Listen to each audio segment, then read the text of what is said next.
നമുക്ക് നിധിയുടെ സുധീഷിന്റെ നാളത്തെ നല്ലൊരു കഥ കേട്ടാലോ? അതിനു മുമ്പായി ആദ്യമായി കാണുന്നവരുണ്ടെങ്കിൽ ചാനൽ ഇഷ്ടപ്പെട്ട ഒന്ന് സബ്സ്ക്രൈബ് ചെയ്യാൻ മറക്കരുത്. വീഡിയോ ഇഷ്ടപ്പെടുവാണെങ്കിൽ ലൈക്ക് ചെയ്യാനും നിങ്ങളുടെ വിലയേറിയ അഭിപ്രായങ്ങളൊക്കെ രേഖപ്പെടുത്താനും മറക്കരുത് കേട്ടോ. അങ്ങനെ നമ്മൾ കാണുന്ന ഒടുവില് സുനന്ദ സുഭാഷിനെ വിവാഹം കഴിക്കാനായിട്ട് സമ്മതിക്കുകയാണ്. എത്രയും പെട്ടെന്ന് തന്നെ വിവാഹം നടക്കണം. അപ്പൊ അതിന് വേണ്ടിയിട്ട് നിധി സുനന്ദയോട് കാര്യങ്ങളൊക്കെ പറഞ്ഞ് മനസ്സിലാക്കി. അങ്ങനെയാണ് ഒരു കാര്യം ചെയ്യാം. സുനന്ദ വീട്ടിൽ ചെന്നിട്ട് ക്ഷേത്രത്തിലേക്ക് വാ, ഞാൻ സുഭാഷ് ചേട്ടനെ പറഞ്ഞ് സമ്മതിപ്പിച്ച് സുഭാഷ് ചേട്ടനെ കൊണ്ട് അങ്ങോട്ടേക്ക് വന്നേക്കാന്നൊക്കെ പറഞ്ഞു നാളെ. അങ്ങനെ സുനന്ദ അതിനെല്ലാം സമ്മതിക്കുകയാണ്. അങ്ങനെ സുനന്ദ പോയി കഴിഞ്ഞപ്പോഴത്തേനും നിധി നേരെ വീട്ടിലേക്ക് വന്ന് സുധീഷിനോടും ഹരീഷിനോടും ഒക്കെ ഈ കാര്യത്തെക്കുറിച്ച് പറയാം. പക്ഷേങ്കിൽ അവർക്കൊക്കെ നല്ല ടെൻഷനായിരുന്നു. ആദ്യം അവരൊന്നും സമ്മതിച്ചില്ല. എന്തൊക്കെയാ നിധി അടുത്ത് പറയണേ? അവൾ അതിന് സമ്മതിക്കുമെന്ന് തോന്നുന്നുണ്ടോ? അവൾ വരുമെന്ന് തോന്നുന്നുണ്ടോ? വരും, എനിക്ക് ഉറപ്പുണ്ടെന്ന് പറയണേ. പക്ഷേങ്കിൽ അവർക്കൊക്കെ എന്തോ ഒരു നല്ല സംശയം ഉണ്ടായിരുന്നു. ഇതേ ഈ സാഹസമൊന്നും വേണ്ട കേട്ടോ, സുഭാഷയായിട്ട് സമ്മതിക്കുമെന്ന് തോന്നില്ല. അതിലേക്കാൾ ഉപരി സുനന്ദയ്ക്ക് എന്തായാലും താല്പര്യമില്ല എന്നൊക്കെ പറഞ്ഞു. ഒടുവിൽ പറഞ്ഞു ഒരു വിധത്തിൽ നിധി സമ്മതിപ്പിക്കുകയാണ് അവരെ കൊണ്ട്. അവർ കൂടെ നിൽക്കാന്ന് പറഞ്ഞു. ഈ വിവാഹം നടത്താൻ വേണ്ടിയിട്ട് ഇനി ഏറ്റവും വലിയ ടാസ്ക് എന്ന് പറഞ്ഞാൽ സുഭാഷിനെ കൊണ്ട് സമ്മതിപ്പിക്കുക. സുഭാഷിന്റെ സുനന്ദയുടെ വിവാഹം നടത്താൻ വേണ്ടിയിട്ട്. ഒടുവിൽ സുഭാഷിനോട് ഇന്ന് കാര്യങ്ങൾ പറയണം. സുനന്ദയ്ക്ക് വേറെ കല്യാണം ആലോചിക്കുന്നുണ്ട്. സുനന്ദയ്ക്ക് സുഭാഷേണയാണ് ഇഷ്ടം. അതുകൊണ്ട് സുഭാഷയുടെ സമ്മതിക്കണം എന്നൊക്കെ നിധി പറഞ്ഞു. അത് കേട്ടപ്പം സുഭാഷ് പറഞ്ഞു, നീ എന്തൊക്കെ നിധി പറയണേ? നിനക്കറിയാവുന്നതല്ലേ സുനന്ദയുടെ അമ്മയുടെ കാര്യം, എൻ്റെ അമ്മായിയുടെ കാര്യം. അമ്മായി ഒരിക്കലും ഇങ്ങനൊരു ബന്ധത്തിന് സമ്മതിക്കാൻ പോകുന്നില്ല. എപ്പോഴും എതിർപ്പായിരിക്കും. അതുകൊണ്ട് വേണ്ട, ഒരു സമാധാന സന്തോഷമായിട്ട് ഞങ്ങൾക്കൊരു ജീവിതം ഉണ്ടാകാൻ പോകുന്നില്ല. എന്തൊക്കെയാ സുഭാഷേട്ട പറയണേ? സുഭാഷേട്ടൻ ധൈര്യമായിട്ടിരിക്കെ, ഞാനല്ലേ പറയണേ. ഞാൻ പറഞ്ഞ സുഭാഷേട്ടന് വിശ്വാസം ഇല്ലേന്ന് ചോദിച്ചു. വിശ്വാസമൊക്കെ ഉണ്ട് നിധി, പക്ഷെ അങ്ങനെയല്ല.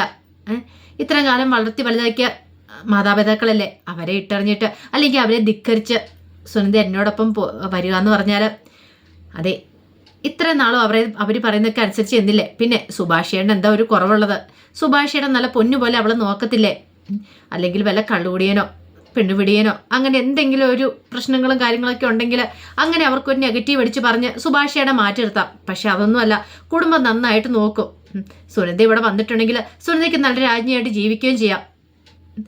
സുഭാഷേട്ടനാണെങ്കിൽ അടുക്കള കയറി ജോലികളൊക്കെ ചെയ്യുമല്ലോ, സുനന്ദയ്ക്കൊന്ന് സഹായിച്ച് നിന്നാൽ പോരേന്ന് ചോദിച്ചു. കാര്യമൊക്കെ ശരിയാ തന്നെയാണ്, പക്ഷെ അത് ശരിയാവും തോന്നില്ല.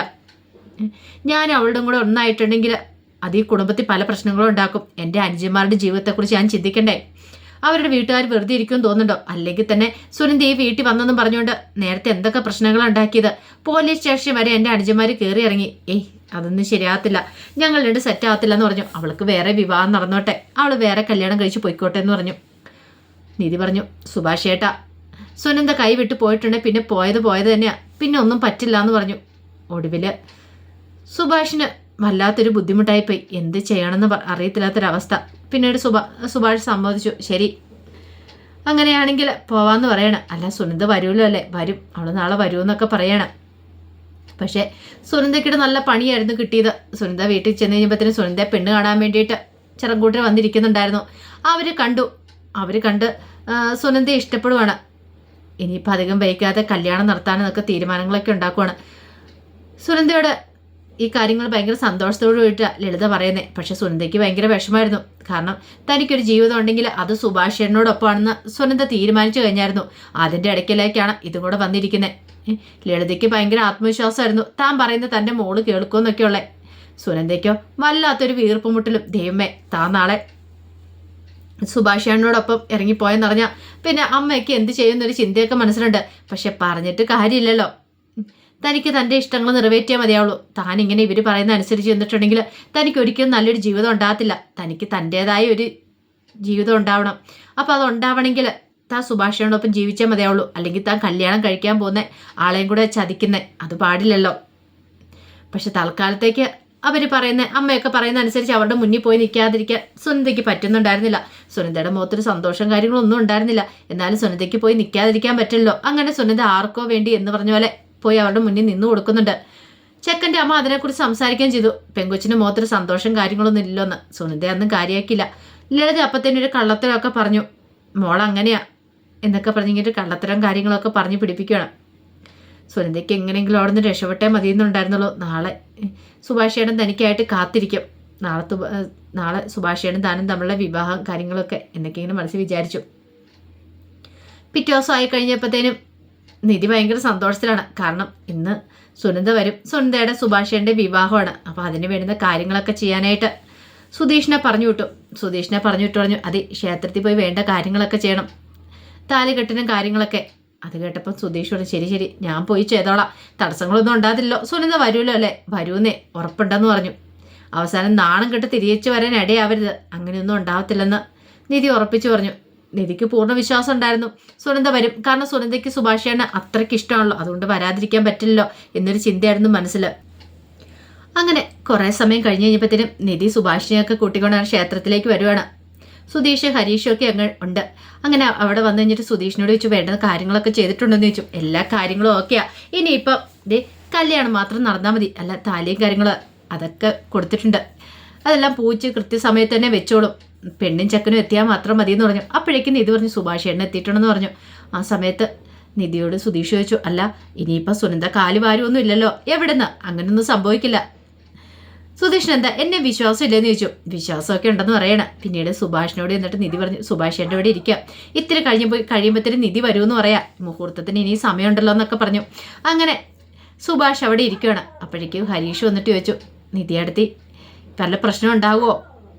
ഇനിയിപ്പോൾ സുഭാഷയുടെ നമ്മൾ ഇവിടം വരെ എത്തിച്ചു, ഇനിയിപ്പോൾ കല്യാണം നടക്കില്ലെന്നറിഞ്ഞാൽ അങ്ങനെയൊന്നും ഉണ്ടാകത്തില്ല ഹരീഷ എന്നൊക്കെ പറഞ്ഞിട്ട് ഹരീഷിനും നികേഷിനും ഒക്കെ സുനന്ദ സമാധാനിപ്പിച്ചു.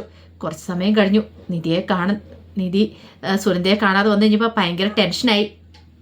പിന്നീട് രണ്ടും കൽപ്പിച്ച് നിധി സുനന്ദയെ വിളിക്കുകയാണ്. ഈ സമയത്ത് സുനന്ദയ്ക്ക് നല്ല ടെൻഷൻ. കാരണം വീട്ടിൽ നിന്നൊന്ന് ലളിത പോയി കഴിഞ്ഞാലേ പുറത്തിറങ്ങാൻ പറ്റുള്ളൂ. അപ്പോൾ കല്യാണമൊക്കെ വരുമല്ലേ, അപ്പോൾ കല്യാണത്തിൻ്റെ ആവശ്യത്തിനായിട്ട് എന്തൊക്കെയോ കാര്യത്തിനായിട്ട് പുറത്ത് പോകണമെന്ന് പറഞ്ഞിരിക്കുമായിരുന്നു ലളിത.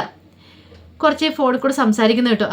ഞാൻ ഇച്ചിരി കഴിയുമ്പോഴത്തേനും വരുമെന്നും പറഞ്ഞുകൊണ്ട് അങ്ങനെ ലളിത റെഡിയാവാനായിട്ട് അങ്ങോട്ട് പോയി. ആ സമയം സുനന്ദ പെട്ടെന്ന് ഒരു സാരിയൊക്കെ എടുത്ത് ഉടുക്കുവാണ്. സാരിയൊക്കെ ഉടുത്തെല്ലാം സെറ്റ് ചെയ്ത് വെച്ചു.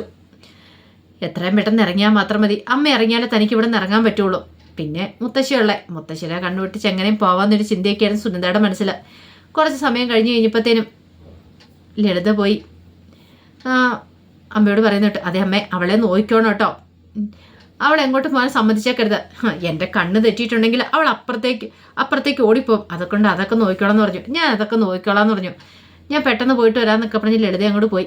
അപ്പോഴാണ് ഒരു ആശ്വാസമായത്. ഇതേ സമയത്ത് നിധി സുനന്ദയെ വിളിക്കുന്നുണ്ടായിരുന്നു. സുനന്ദ കോൾ എടുത്തില്ല. കാരണം ലളിത അവിടെ ഉള്ളതുകൊണ്ട് സുനന്ദയ്ക്ക് കോൾ എടുക്കാൻ പറ്റില്ല. സുനന്ദ കോൾ എടുക്കാതെ വന്നു കഴിഞ്ഞപ്പം നിധിക്ക് ടെൻഷനായി. ദൈവമേ എന്തായിരിക്കും കോൾ എടുക്കാതെ, കഴിഞ്ഞ പ്രാവശ്യത്തെ പോലെ തന്നെ ഇനിയും പറ്റിച്ചോ എന്നൊരു ചിന്ത. വീണ്ടും വിളിച്ചുകൊണ്ടിരുന്നു. കോൾ എടുത്തില്ല. ദൈവമേ പെട്ടോന്നൊരു ചിന്ത. അപ്പോഴേക്കും നികേഷ് വന്നിട്ട് ചോദിച്ചു എന്താ നിധി അടുത്തി കാര്യം എന്താ? അത് സുനന്ദയെ വിളിച്ചിട്ട് കിട്ടുന്നില്ല. ഞാൻ അപ്പോഴേ പറഞ്ഞില്ലേ ഇന്ന് ശരിയാകത്തില്ലെന്ന്. അവൾ പറ്റിച്ച് കാണുമായിരിക്കും എന്ന് പറഞ്ഞു. അങ്ങനെ പറ്റിക്കുന്നവളല്ല സുനന്ദ എന്ന് പറഞ്ഞു. അതെ നിധി അടുത്തേക്ക് എങ്ങനെ അറിയാം? എനിക്ക് നന്നായിട്ടറിയാം, ഉറപ്പായിട്ടും ഇത് പറ്റിച്ച് തന്നെയാന്നൊക്കെ പറഞ്ഞിട്ട് കുറ്റപ്പെടുത്തുവാണ്. ഭയങ്കര സങ്കടമായിപ്പോയി നിധിക്ക്. ആ സമയത്ത് ലളിത പുറത്തേക്ക് പോയെന്ന് അറിഞ്ഞു കഴിഞ്ഞപ്പോൾ സുനന്ദ പെട്ടെന്ന് നിധിയെ ഫോൺ ചെയ്യുവാണ്. ഫോൺ ചെയ്തിട്ട് പറഞ്ഞു നിധി എന്താന്ന് ചോദിക്കുകയാണ്. അല്ല ഇതുവരെയായിട്ട് സുനന്ദയെ കാണാത്തോണ്ട് വിളിച്ച. അതെ അമ്മ ഇവിടെ ഉണ്ടായിരുന്നു, അമ്മ പോകാത്തോണ്ടാണ് ഞാൻ വരായിരുന്നേ. അല്ല അവിടുത്തെ കാര്യങ്ങളൊക്കെ എങ്ങനെയായി? ഇവിടെയെല്ലാം ഓക്കെ. ദേ സുഭാഷേട്ടൻ കല്യാണച്ചക്കൻ്റെ വേഷത്തിൽ വന്ന് ഒരുങ്ങിയിരിക്കുന്നുണ്ട്. ഇനി സുനന്ദയും കൂടെ വന്നാൽ മതി. കല്യാണപ്പെണ്ണ് വന്ന ഉടനെ താലി കെട്ടെന്ന് പറഞ്ഞു. ഇപ്പം തന്നെ ഇറങ്ങില്ലേ? ഇറങ്ങും. അതെ പിന്നെ സർട്ടിഫിക്കറ്റും കാര്യങ്ങളൊക്കെ എടുത്തോളാം എന്ന് പറഞ്ഞു. അതൊക്കെ ഞാൻ എടുത്തോളാന്ന് പറഞ്ഞു. പെട്ടെന്ന് വരാൻ പറഞ്ഞു. അല്ല ഇവിടുന്ന് ആരെങ്കിലും പറഞ്ഞു വരേണ്ടതുണ്ടോ? അതൊന്നും ഇല്ല, ഞാൻ അങ്ങോട്ട് വന്നേക്കാം. ക്ഷേത്രത്തിൽ പോകുന്ന പോലെ തന്നെ ഞാൻ അങ്ങോട്ടേക്ക് വന്നോളാം എന്ന് പറഞ്ഞു. പിന്നീട് സുനന്ദ എന്ത് ചെയ്തു? തൻ്റെ സർട്ടിഫിക്കറ്റും കാര്യങ്ങളൊക്കെ എടുത്ത് വെക്കുവാണ്. ഇനി എത്രയും പെട്ടെന്ന് ഇവിടുന്ന് പുറത്ത് കടന്നിട്ടേ കാര്യമുള്ളൂ എന്നൊക്കെ ചിന്തിച്ചു. ഇച്ചിരി കഴിഞ്ഞപ്പോഴത്തേനും ലളിത പോയെന്ന് അറിഞ്ഞു കഴിഞ്ഞപ്പോൾ സുനന്ദ പുറത്തേക്ക് ഇറങ്ങി വന്നു. മുത്തശ്ശി അവിടെ ഇരിപ്പുണ്ട്. ഇനിയിപ്പം മുത്തശ്ശിയുടെ കണ്ണു വെട്ടിച്ച് എങ്ങനെ പോകും? അങ്ങനെ ഹാളിലേക്ക് വന്നു കഴിഞ്ഞപ്പോൾ മുത്തശ്ശി ചോദിച്ചു നീ ഇതെങ്ങോട്ടാ പോകുന്നേ? അതെ എനിക്ക് ക്ഷേത്രത്തിൽ നിന്ന് പോകണം. ക്ഷേത്രത്തിൽ പോകണം ഈ സമയത്തോ? അല്ല നീ ഇന്നലെയൊക്കെ പോയതല്ലേ എന്ന് ചോദിച്ചു. പോയതാ. പിന്നെ എന്തിനാ പോണേന്ന് ചോദിച്ചു. അത് പിന്നെ ക്ഷേത്രത്തിൽ പോയി പ്രാർത്ഥിക്കുന്നത് നല്ലതല്ലേ മുത്തശ്ശി എന്നൊക്കെ പറയണം. വേണ്ട നിന്റെ അമ്മ പറഞ്ഞിരിക്കും നിന്നെ ഒരിടത്തേക്കും വിടലെന്ന്, അതുകൊണ്ട് നീ ഇപ്പോൾ ഒരിടത്തേക്കും പോകണ്ടെന്ന് പറഞ്ഞു. സുനന്ദയ്ക്ക് ആകപ്പാട് ടെൻഷനായി. എങ്ങനെ ഇവരുടെ കണ്ണു വെട്ടിച്ചെന്ന് പോകുമെന്നൊക്കെ ചിന്തിക്കുകയാണ്. അപ്പോഴാണ് സുനന്ദയുടെ മനസ്സിലൊരു ഐഡിയ തോന്നുന്നത് ഇറങ്ങിപ്പോവാനായിട്ട്. TV വെച്ച് കൊടുക്കാം. സീരിയല് മുത്തശ്ശിക്ക് ഭയങ്കര ഇഷ്ടമാണ്. അങ്ങനെയാണെങ്കിൽ സീരിയൽ വെച്ച് കൊടുക്കുകയാണെങ്കിൽ മുത്തശ്ശി അത് കണ്ടുകൊണ്ടിരിക്കും എന്നൊരു ചിന്ത. അങ്ങനെ ഒടുവിൽ സീരിയൽ വെച്ചു. അല്ല ഇതെന്തിനാ നീ ഇപ്പം വെച്ചത്? അല്ല ഇന്നലത്തെ എപ്പിസോഡ്സൊക്കെ ഇന്ന് കാണിക്കുന്നുണ്ടല്ലോ, അങ്ങനെയാണെങ്കിൽ മുത്തശ്ശി ഇത് കാണാം, നല്ല ഭംഗിയുണ്ടായിരുന്നു ഇന്നലെ കാണാനായിട്ട്, മുത്തശ്ശി ഇത് കണ്ടില്ലല്ലോ എന്നൊക്കെ പറഞ്ഞ് അങ്ങനെ മുത്തശ്ശിയെ കയ്യിലെടുക്കുകയാണ് എങ്ങനെയെങ്കിലും ആ ഗ്യാപ്പിൽ ഇറങ്ങി പുറപ്പെടാനായിട്ട്. എങ്കിലും അവിടെ ചെന്നിട്ട് കാര്യങ്ങളൊക്കെ എത്രയും പെട്ടെന്ന് നടക്കുള്ളൂ. തന്നെ സുഭാഷിയുടെ നമ്മളുടെ വിവാഹം നടക്കണം, അത് മാത്രമായിരുന്നു സുനിതയുടെ മനസ്സിൽ. അപ്പം അതിൻ്റെ വിശേഷങ്ങളൊക്കെയാണ് നമ്മൾ നാളെ കാണുന്നത്. ആ വിശേഷങ്ങൾക്കായി നമുക്ക് എല്ലാവർക്കും കാത്തിരിക്കാം കേട്ടോ. ഒരിക്കൽ കൂടി എല്ലാവർക്കും ശുഭദിനം നേർന്നുകൊണ്ട് നിർത്തുന്നു. നന്ദി.